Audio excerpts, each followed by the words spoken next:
അമ്മിക്കുത്തുകാരായി ഇറങ്ങിയാലോ? അറിയാത്ത പണി ചെയ്യുന്നവരായിട്ടുള്ള നടപ്പിനി വേണ്ട. നിനക്കറിയാവുന്ന പണി മറ്റുള്ളവരെ പറ്റിക്കലും മൂക്കുമുട്ട തിന്നുപിടിക്കലും അല്ലേ? ആണോ? എന്നാ നീ തരിച്ചങ്ങ് വേഷം മാറും. അങ്ങനെ തടിക്കാനല്ല തമിഴ്നാട് ഗവൺമെന്റ് നിനക്ക് ശമ്പളം തരുന്നത്. നീ നേതാവും ഞാൻ ശിഷ്യനുമാണെന്നാണ് നിന്റെ ഭാവം. എന്റെ ഒരു ഐഡിയ എന്നെങ്കിലും നീ ഒന്ന് പരിഗണിച്ചിട്ടുണ്ടോ? വല്ല ഐഡിയയും നീ ഇതുവരെ പറഞ്ഞിട്ടുണ്ടോ? ഞാനെന്നാൽ ഒരു ഐഡിയ പറയട്ടെ. നമുക്ക് കപ്പടാ മീശയും തലയിലൊരു കെട്ടുമൊക്കെ ആയിട്ട് പക്ഷിശാസ്ത്രക്കാരാകാം. എവിടെയും കേറിച്ചെല്ലാം, എന്തു നുണയും പറയാം.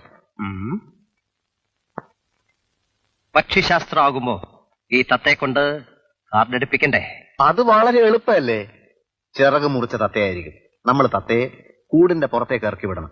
എന്നിട്ട് കൂടിന്റെ ഒരു വശത്ത് ടിക് ടിക് ടിക് ടിക് എന്ന് പതുക്കെ മുട്ടണം. മുട്ടൽ എപ്പ നിർത്തുന്നോ തത്ത ഉടൻ കാർഡെടുക്കും. ഈ വിദ്യ നീ എങ്ങനെ പഠിച്ചു? അമ്മിക്കുത്തുകാരായി ഇറങ്ങിയാലോ? അറിയ